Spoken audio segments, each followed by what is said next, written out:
When Ethan shut the car door, the cold forest air hit his face. The night had grown heavier, and Ashford House stood before him like a silent, ancient tomb. The old building, its walls groaning softly with every gust of wind, looked exactly like the locals had warned him, a place carrying a living silence and the weight of forgotten years. He turned on his flashlight. The beam stretched across the yard toward the main door, where the wood was cracked and the carved patterns had vanished beneath layers of dust. Right beneath the doorway were strange marks, as if someone had once pushed it open with violent force. Ethan took a deep breath and pushed the door gently. It opened with a long, dying groan, like a coffin waking up. Inside, the air was even colder.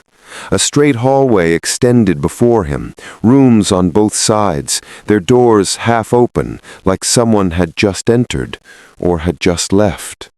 Ethan switched on his recorder and whispered, "Ashford House, interior, abnormal silence." He had no idea how abnormal things were about to get. As he reached the middle of the hallway, he heard a faint sound from one of the rooms, like fabric being dragged across the floor. His heart paused for a moment. His flashlight trembled slightly in his grip.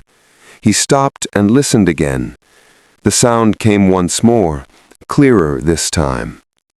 Ethan stepped toward the room, but the moment he reached it, the noise stopped. The room was swallowed in darkness, deeper than his flashlight could pierce. Old portraits hung on the walls, their faces drowned in shadows.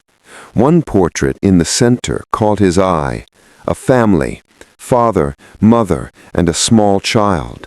But the child's face was completely blackened, as if someone had burned it out on purpose. He leaned closer to examine it, but at that very moment he felt warm breaths on the back of his neck. He spun around instantly, but no one was there. Even the air had stopped moving. The entire house seemed frozen, like time itself had paused. Then, suddenly, a loud crash echoed from upstairs. Without thinking, Ethan ran for the stairs and climbed quickly. Each step groaned sharply beneath his feet, like the old wood was crying out. At the top, the hallway looked exactly like the one below, open, long, and eerily silent. But the air here was even colder. The door to the room on his left was shaking, slowly, as if someone from inside was pushing it. Ethan touched it and nudged it open. A wave of icy air washed over him. The room was completely empty. But then he saw something on the floor.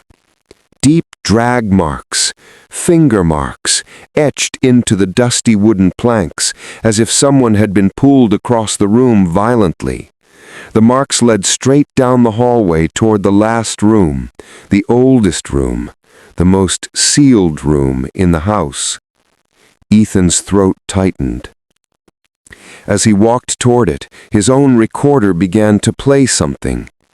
A child's soft laughter. The recorder in his hand was on, but he had never recorded that sound. The laughter grew again, this time clearer. Ethan froze. He brought the recorder to his ear slowly.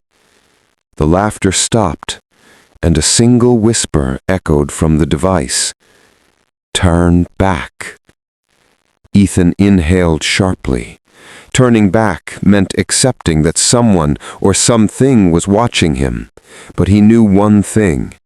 No one left Ashford House this easily. He grabbed the handle of the sealed room and pushed it gently. The door creaked open, and what stood inside should not have been there at all.